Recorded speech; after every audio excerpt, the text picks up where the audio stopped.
udah mulai banyak yang itu, udah ada penggemarnya gitu. Meskipun itu bajakan. Yang bajakan banyak. Tapi yang original juga itu masih banyak kan. Targetnya One itu kan di daerah Eropa sana kan yang jadi di sana kan kebanyakan mungkin kalau dibawa ke Indonesia harganya terlalu mahal, tapi kalau di sana kan masih make sense gitu harganya. Iya benar. Jadi bisa tumbuh di sana dengan cepat. Soalnya contohnya ada salah satu yang dibawa ke Indonesia itu kan sempat masuk di Indomaret kalau nggak salah. Itu kan kalau harga di sini kan lumayan mahal kan. Ada yang beli. Itu hampir sama kayak yang Mas cerita ini, Mas. Oke. Nah, Mas Faisal kan udah survei nih, wawancara kemana-mana.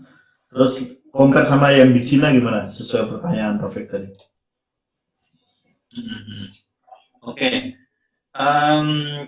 Kalau menurutku ya, yang dikatakan Taufik tadi itu sebenarnya bisa. Tapi itu bisa terjadi kalau kita punya atau kita mempunyai satu jaringan atau satu kayak gimana ya? Platform. Infrastruktur. Ekosistem. Iya benar. Infrastruktur kita itu belum bisa. Kalau di China itu bisa. Itu yang diterapkan China bisa. Jadi gini, Indosat, semua Telkomsel, semua itu kita kan nggak punya sekarang. Bukan punya kita kan. Bukan punya orang itu. Nah, itu kalau mau data, itu datanya nanti milik orang lain gitu. Negara lain maksudnya. Satelitnya bukan milik kita juga. Nah, gitu. Jadi kalau di Indonesia itu nggak bisa, susah. Nggak bisa. Jadi memang bagus. Di Cina itu yang dilakukan memang semacam itu. Mereka mengumpulkan IP dari studio-studio lokal, kemudian ditayangkan di sebuah platform kayak salah satunya di IGE. Kalau tulisannya IEQEYI itu. Oke. Itu aplikasi salah satu. IQIYY ya. YI. Itu kayak YouTube itu. Ada premiumnya memang. Kalau kita mau nonton dia kayak iFlix, kayak Netflix itu, kalau mau berlangganan kan bisa. Jadi kalau berlangganan dapat merchandise apa bisa di situ. Tapi kita nggak akan bisa melakukannya di Indonesia. Kecuali gaya komunis ya. Belum. Ya. Nggak bisa tapi belum mungkin. Iya, kalau saya sih kalau kita ngomong nggak bisa atau belum pun kita susah gitu. Karena apa? Karena tadi Indosat itu bukan punya kita. Singapura. Iya. Terus jaringan internet itu satu pintu harusnya. Kalau Indonesia nggak bisa satu pintu. Kita sudah terlanjur dibuka semuanya ya. Jadi nggak bisa satu pintu. Jadi kita untuk kolek data pun nggak bisa, gitu. Itu yang terjadi. Terus di Cina itu memang sampai sekarang masih studio itu masih struggle untuk bangkit. Meskipun ada beberapa studio besar yang sekarang sudah bisa membuat film animasi atau serial animasi yang bagus. Iya. Tapi yang kecil juga sama. Kompetisinya gila juga ya soalnya. Kompetisinya gila gitu. Oh iya, sangat ketat. Mereka penduduknya banyak, yang main juga banyak. Aku pernah dapat data studio mereka tuh sampai 10.000 lebih. Banyak Iya, 10.000 lebih. Bayangkan saja penduduk mereka itu 5 kalinya penduduk Indonesia kok.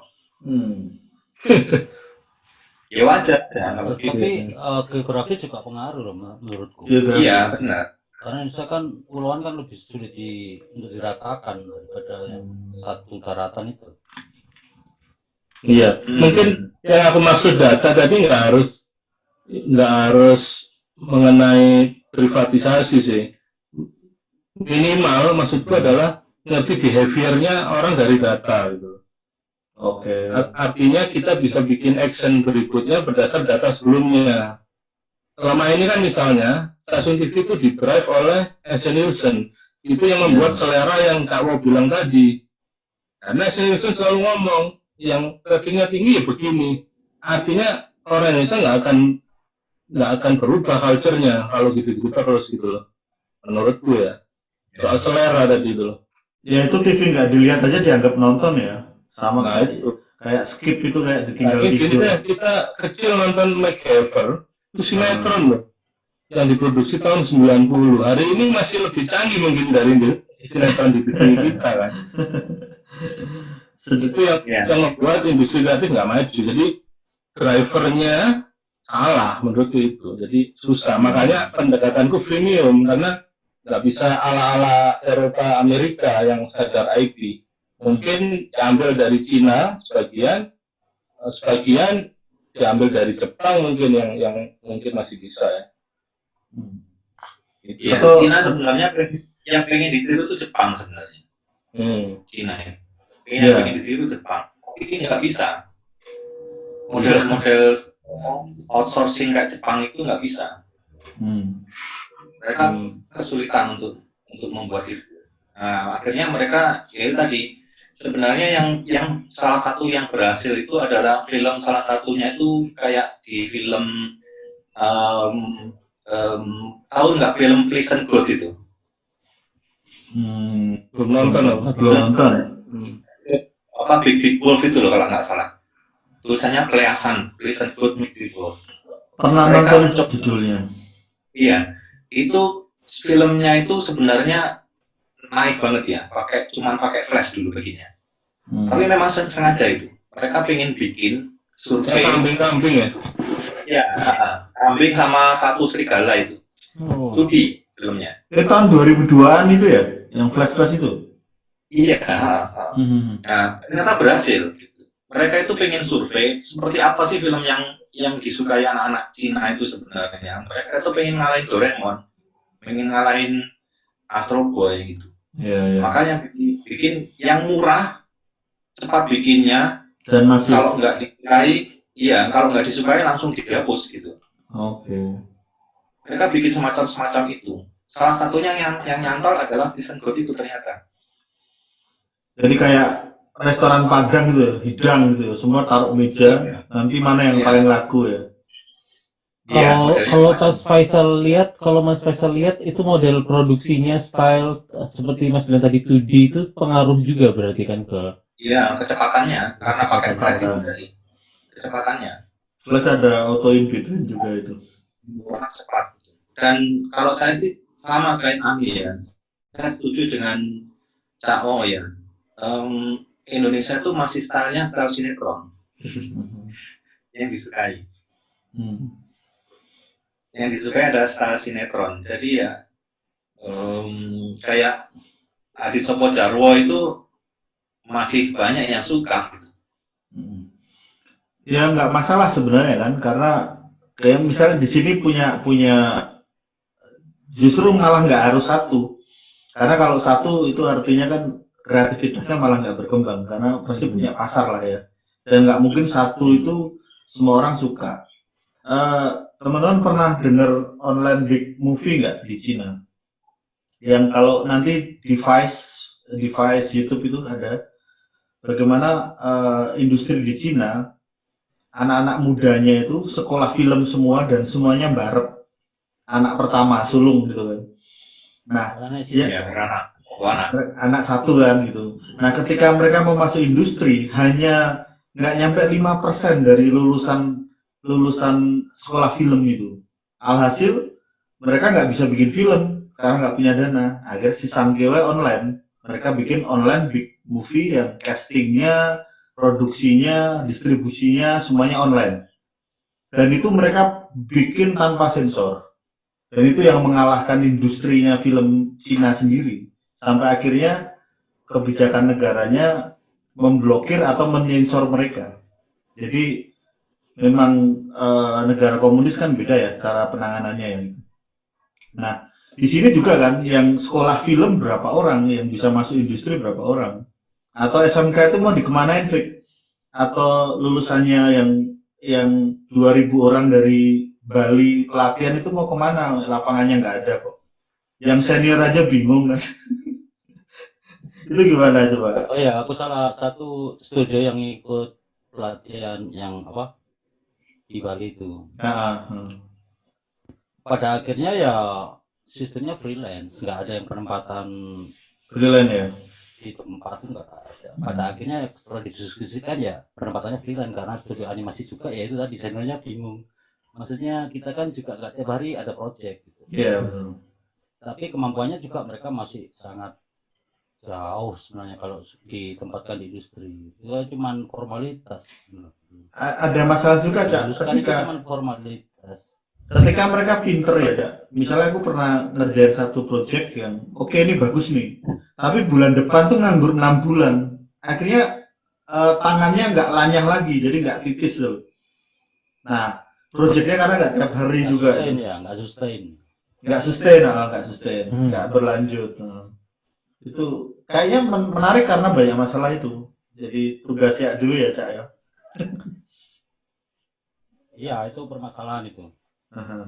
Tapi paling enggak sampai sekarang output dari pelatihan-pelatihan ini tetap terserap meskipun sekedar freelance ya, bukan di dalam studio. Ya nggak terserap itu Mas. Ya outputnya akhirnya gitu. Karena studio sendiri juga ya itu tadi permasalahannya nggak bisa sustain jadi ya gitu. Berarti nggak serap ya, namanya apa itu kalau nggak diserap? Nganggur.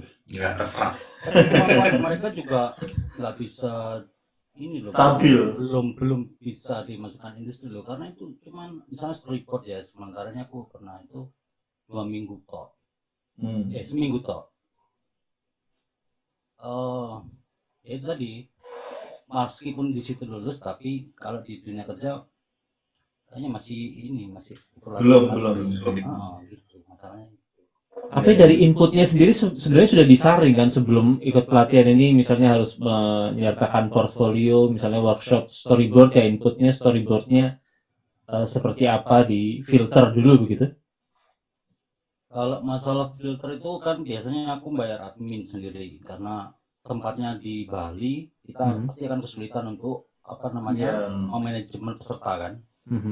Jadi itu aku belum tahu persis, cuman yang aku lihat sebenarnya memang ada pemfilteran. Jadi ada pasti akhirnya yang aku lihat di tiap pelatihan itu sebagian 50% itu mereka yang sudah bisa dan mereka yang belum bisa. Pasti gitu. Jadi kayaknya memang sudah difilter seperti itu. Mana yang mereka harus butuh orang lulus gitu untuk targetnya pada jumlah ya. Mana yang lebih efektif, Cak? Pelatihan atau magang dalam waktu yang lama kayak SMK 4 sekarang 1 tahun kan di Malang. Itu menurut aku efektif juga itu. Jadi ya kalau magang kan sudah ada basic sebenarnya. Pelatihan ini 0. 50% basic, 50% nggak bisa sama sekali gitu. Karena fokus pada jumlah mungkin ya. Kalau menurut yang di Bali itu mereka yang dikejar cuman jumlah, kapasitas ya. Daftar hadir ya. Kota. Ya.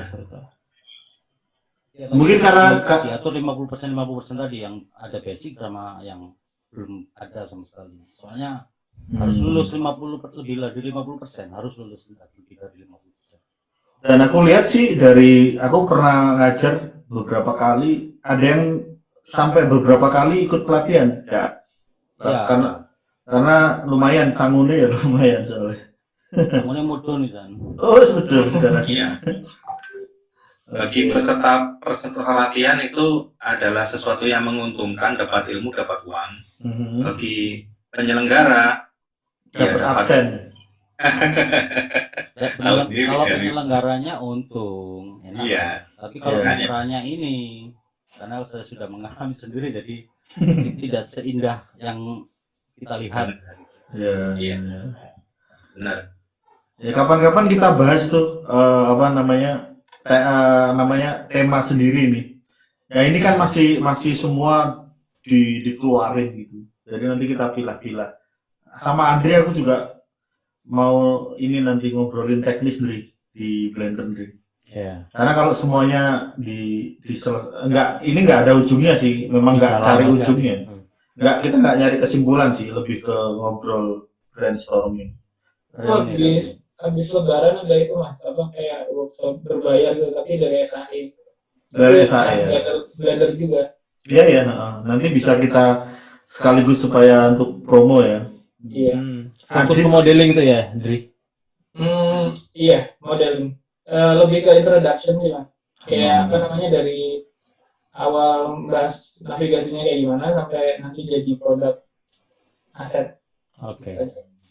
Aku ada sedikit tambahan nih. Apa itu?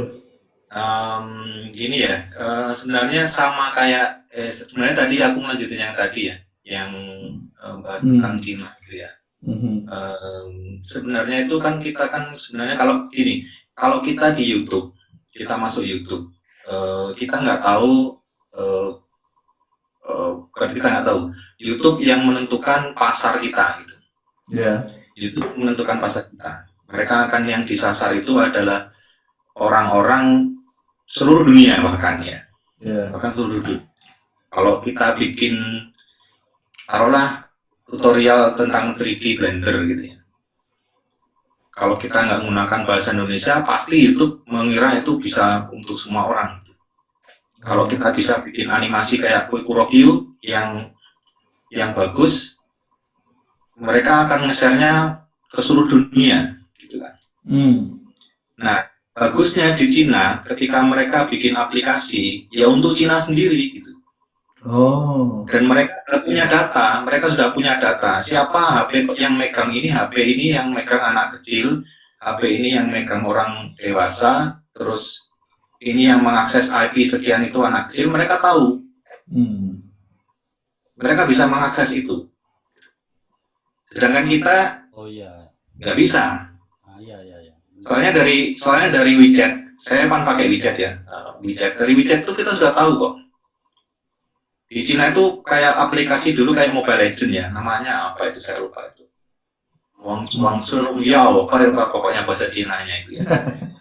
Itu dulu pernah kejadian yang akses itu ternyata anak-anak banyak, yang anak SMP ke bawah. Akhirnya apa yang dilakukan? Mereka bisa akses sehari selama 2 jam kok. Gimana caranya? Ya itu tadi, HP-nya didaftarkan oleh orang tuanya. Mau nggak mau 2 jam ya? Mau nggak mau ya? Iya, 2 jam. Mau nggak mau 2 jam dia selesai main. Gitu. Itu bisa, yang dilakukan Cina itu bisa semacam itu.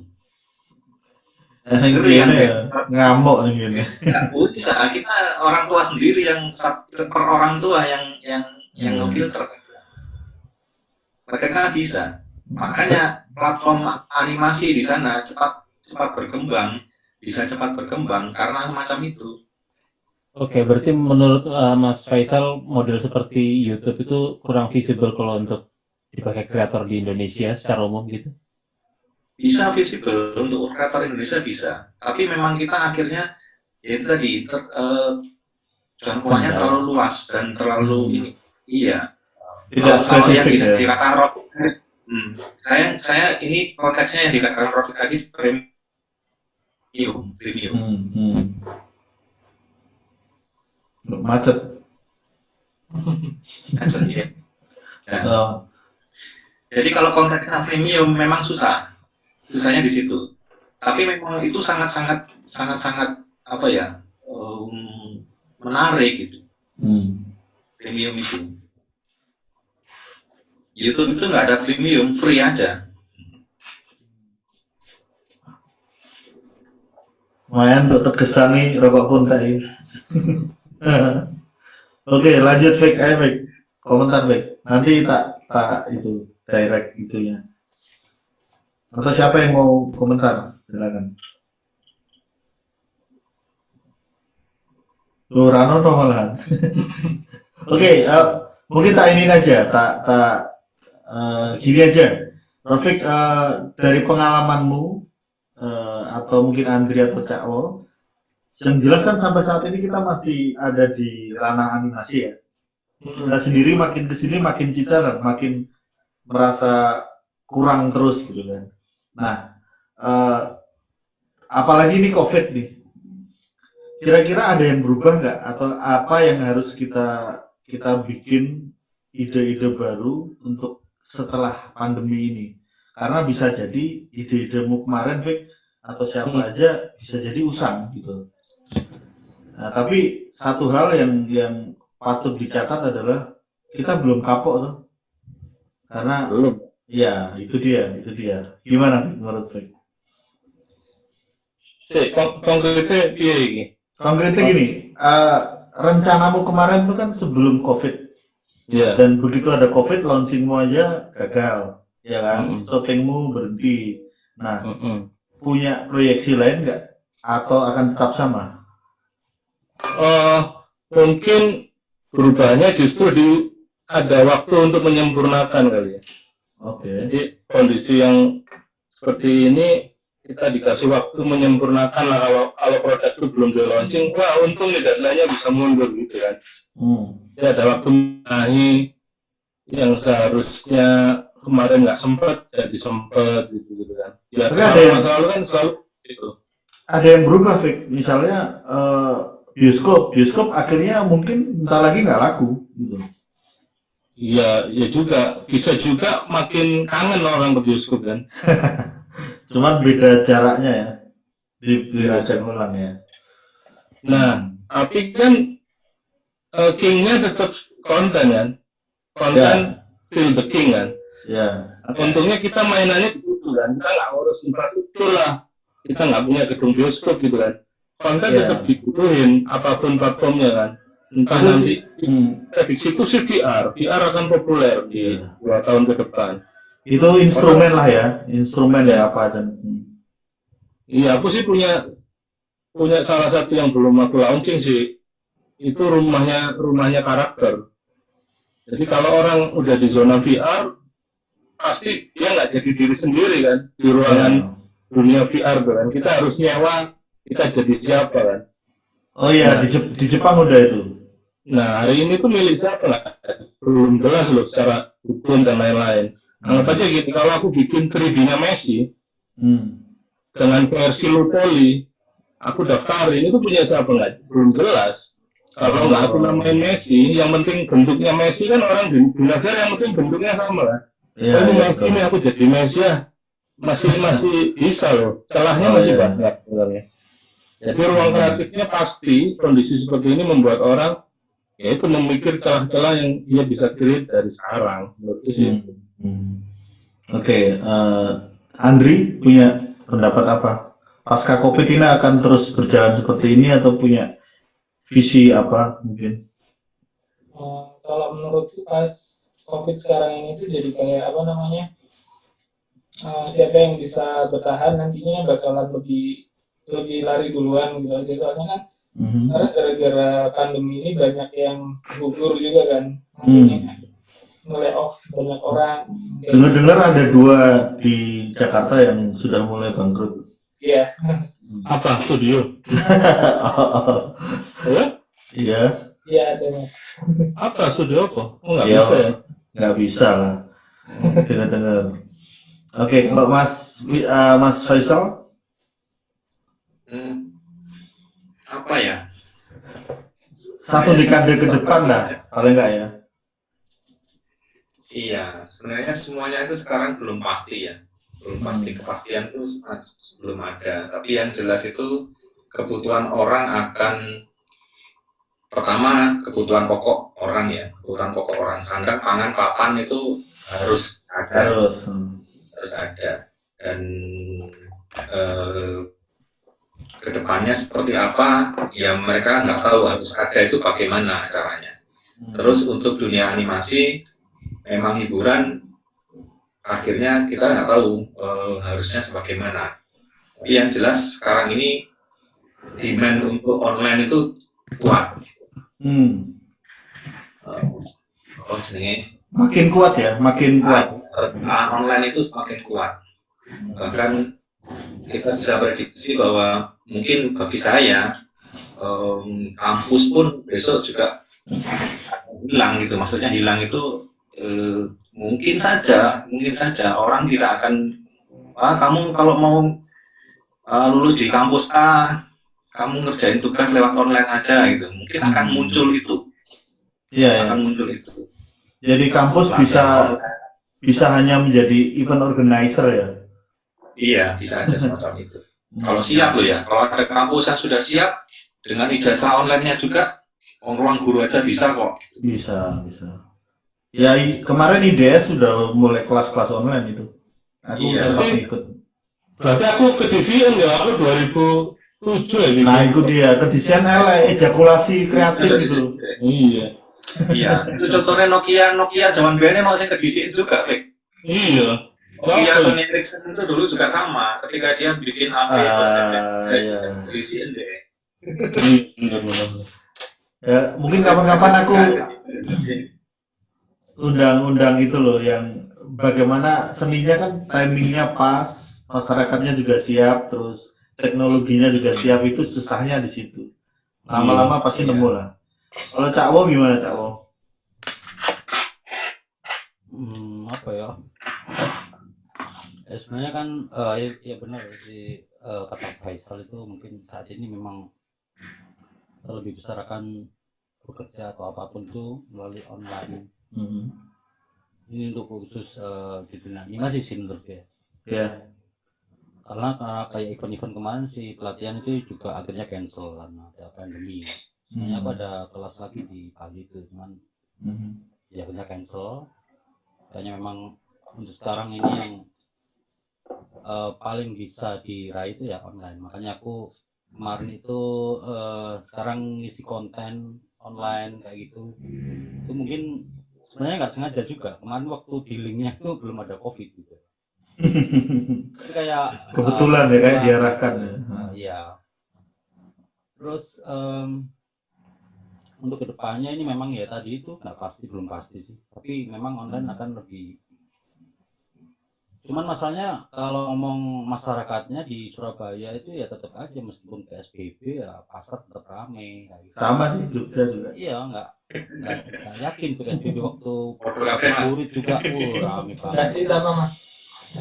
Sebenarnya yang aku pikirkan malah COVID ini mitos atau fakta. Gitu.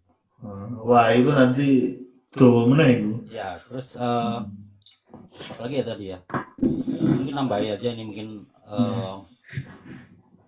atau terdampak atau enggak sama COVID, cuman tadi aku mau nambahin kalau selera pasar Indonesia itu yang kalau aku lihat YouTube itu kayak sinetron, tapi sebenarnya ada lagi yang mungkin akan bisa menjadi pembanding, yaitu lebih ke entertain ini.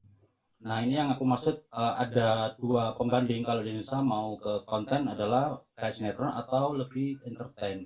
Kayak Makoto Shinkai bilang memang dia waktu diproses masalah ceritanya begini-begini, tapi dia bilang ya makanya saya bikin visual yang entertain, saya itu cuma pengen entertain aja gitu. Nah, ternyata itu berhasil juga kan, ternyata banyak juga. Berhasil itu banyak. Berhasil, entertain itu berhasil gitu. Jadi pembandingnya itu aja.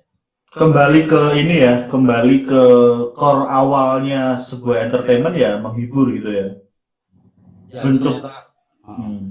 Bentuknya bisa berubah-ubah lah ya. Kalau next setelah pandemi ya nggak tahu, cuman ini memang kayak apa ya, evolusi hidup itu 2000 ya, betul. Kayak film 2012 atau apa itu ya. Iya. Itu kan kayak evolusi, apa yang bertahan ya itu yang akan berlanjut gitu. Ya, menurutku ada yang pasti Cak Wo. Yang pasti kamu harus beli kamera satu. Yang kedua, kamu harus upgrade hardware-mu. Ya, seorang animator apalah. Ya itu kan harus diinstal itu apa nama software Androidmu itu kayaknya nggak kompatibel tadi ya. Nah itu guyon tuh. Didengar Tuhan ya. Ya Pak Kiai Rafiq ya. Agnostik kalau Kiai dia. Iya itu. Lama-lama tak delok kayak Daril ya. Oh iya. Bito nasib. Ya Mas Adi ada tambahan nggak? Saya rasa cukup. Oke, kayaknya cukup dulu kali ini. Nanti mungkin aku undang teman-teman per bab gitu. Misalnya aku punya jadwal untuk para sutradara film indie misalnya aku mau kumpulkan, mungkin nanti Cak Wo bisa gabung lagi, terus para akademisi dari pengajar animasi di KJ, di BINUS aku mau kumpulkan, Andri teknisnya, dan Rafiq mungkin aku nyari produser-produser yang bisa ngobrol kayak gini ya Mas Rafiq ya. Oke ya. Menarik. Gimana? Sebenarnya. Aha. Ini agak lebih personal ke Isaru ya, karena kabarnya mau bikin movie lebar. Aku udah jadi filmku. Oh, udah jadi. Udah jadi film panjangku 77 menit. Kemarin ya 77 menit, 1,5 tahun manual. Gila. Software blender Enggak, sebenarnya set air, akrilik. Oh, manual. Manual nanti tak tunjukin ya. Tradisional. Hanya aku tidak goalnya memang tidak bioskop sih, lebih kepada aku nyentuh Ghibli sih, nyentuh Ghibli. Festival, siapa tahu kalau di festival rame bisa masuk ke bioskop, itu kan cuma itu sama kayak itu. Aku ada 3 film Cak, yang kemarin hampir 1,5 tahun tuh aku bikin 22 menit sama 77. Cuman yang film panjang tuh mau launching, digagalkan sementara. Dan sebetulnya tahun ini kan aku ya semoga lancar lah. Iya sih, udah sih kalau itu. Nah sekarang lebih ke komersil Cak, aku mau bikin film lagi nih yang kalau ini memang komersil, kalau kemarin 3 idealisku aja gitu. Nanti tak tunjukin nggak itunya. Oke ya. dokumenter animasi. Kalau yang tipikalnya Cak Wo ada satu yang apa namanya kartun itu ada yang 22 menit nanti. Yang Pantura itu dokumenter ya termasuk Pantura? Enggak, Pantura 18 menit itu film fiksi biasa animasi. Itu nanti tak kasih linknya kalau mau nonton. Mau. Nah, nggak cocok buat Rafiq kalau ini.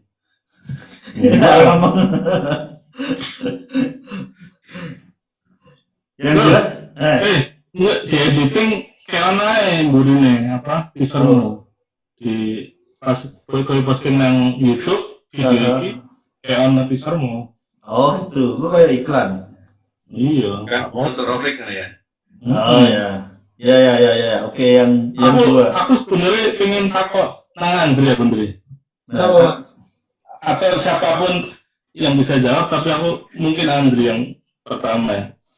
Misalnya nih, ada project movie, butuh animator atau butuh studio lah, harus tayang setahun setengah.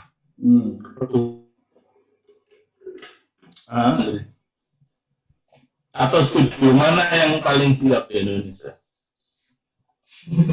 Studioku Cak. Mana? Gimana Mas Adi? Aku siap tahun ini, ayo. Siap. Mantap. Karena 3 film udah selesai, udah puas secara inilah. Jadi aku saiki ayo nek arep tekan ngendi-ngendi tak ladeni gitu. Kalau lu belajar kayak nang Isaru ya. Pengalaman apa hiring di studio One itu kayaknya masih susah deh ngumpulin. Sebenarnya butuh waktu gitu loh, nggak harus nggak bisa langsung siap. Itu untuk menyamakan standar Andre. Berarti lulusan ribuan itu sebenarnya kalau butuh hari ini nggak keserap juga. Ada gap ya. Kalau menurutku aku ragu masalah skillnya sih, masih belum. MSM. Ya pengalaman. Berarti butuh kayak BGM mana ya studio kayak latihan mana ya. Iya pastilah, pasti. Bahkan di beberapa studio. Gawe mana ayo Fik. Iya nah. Tapi aku mengarah ke sini nih. Singosari itu mau ada studio animasi besar-besaran, Andre. Singosari, oh. Kan dia jadi KEK kan, kawasan ekonomi khusus. Jogja juga. Nah, Jogja ada ada berapa kota gitu lah. Yang di Malang itu di Jawa Timur itu Singosari. Itu akan ada pabrik animasi. Maksudnya Andri disuruh join itu aslinya ngono tuh. Itu ditantang itu, kamu ditantang Aku Dri. nggak DJ aku. Pasti kalau itu. Saudara terbaik peraih Piala Citra pertama ya Cak Wo kan. Oh iya, sama Mas Chandra ya, Mas Chandra kedua ya. Mas Chandra karena aku jurinya tak menang. Oh, berarti Tapi nggak apa-apa ini. berarti. Nah aku itu sebelum ada kategori animasi. Oh iya. Aku pas dapat itu belum ada kategori, jadi Mas Gotot menangin aku karena kasihan mungkin ya. Oke. Ya nanti. Kalau misal beneran pengen bikin kayak movie atau apa itu kayaknya butuh orang kayak Mas Adi gitu deh, yang Didi ya. nyusun pipeline yang bener-bener rapi, Nah, efisien. Adi iya MSV. Bagaimana? Pengen tanya, pengen tahu. Ngerjain apa? Sekarang ngerjain apa? Maksudnya mengerjakan film layar lebarnya Aji Saka. Oh, Jisaka proses ya? Masih sedang tahap VFX. Sebenarnya Tapi sebenarnya banyak pengen tanya beberapa tentang MSP. Oh, Tapi iya. sekarang lah. Iya. Aku mau ngasih bocoran dikit teman-teman. Blender Army mau bikin open movie lagi. Nanti Agustus sampai November 2-3 menit lah, 3 menitan. Itu sebagai tester. Kalau itu berhasil dan ini 3D, kalau itu berhasil tahun depan aku berani bikin yang di atas 10 menit. Dan itu bentuknya nanti koperasi. Bentuknya koperasi, kita kayak bikin marketplace online 3D. Jadi kita gotong royong gitu lah. Karena gini, karena aku ada tawaran di beberapa studio, ya nggak beberapa sih, 1 atau 2. Mereka tuh mau beli paketan tim. Jadi misalnya aku sama Mas Adi 3D ya, mereka mau switch ke Blender, bikin layar lebar, kerja ke sana selama 4 bulan untuk men-switch tim sambil training, setelah jalan selesai kita kayak gitu. Jadi open movie ini untuk latihan pipeline online sebenarnya, karena sekarang hampir tidak ketemu tuh SDM-nya. Iya. Nah, yang paling punya waktu ya komunitas yang bisa nyoba-nyoba. Kalau orang yang sudah di studio kayak Andri, Cak Wo itu kan waktunya sangat berharga banget, terbatas lah itu. Aku mau coba nanti, mungkin itu aja dulu. Oke Mas. Pipeline online ya. Oke. Dri, nyambung meneh. Ya. Ikan santai. Iya. Jadi kalau yang pipeline tadi kebutuhan SDM, apa istilahnya? Nama job desk-nya apa itu yang ngurusin pipeline? TD, Technical Director. ID Mas. Nah, kowe itu udah level itu. Kalau aku sekarang lebih fokus ke itu Mas, departemen aset. Jadi lebih apa ya, ke modelingnya. Oh, oke. Kalau mantan BGM yang bisa posisi itu siapa Dri? Wah, ngel. Kayaknya logiknya lumayan sih Arman itu Mas. Oh, Arman. Kalau di One sih saya biasanya bikin skrip, tapi lebih ke kebutuhan, masih belum bisa disebut lead sih, lebih kayak ke itu loh Mas tadi apa namanya, kalau ada repetitif action. Oh iya, skrip otomatisasi. Iya. Lebih kayak itu sih. Sementara posisi TD-nya yang dari asalnya ya, dari Singapurnya ya. Iya, dari Singapura. Oke. Kalau Andri itu ya, Frik, dia tuh bisa ke arah Mas Adi, cuman karena kerjaannya baru butuhnya yang modeling dan lain-lain tuh dia nggak punya waktu, Frik. Ya, Tapi kan dia udah mulai seperti Mas Adi, karena Andri pernah bilang ya 2 tahun lalu pengen seperti itu sebenarnya. Cuman Iya. kerjaannya dan kayaknya udah ada basicnya ke situ ya, Andri. udah lah, dia bikin game juga kok. Nah, itu.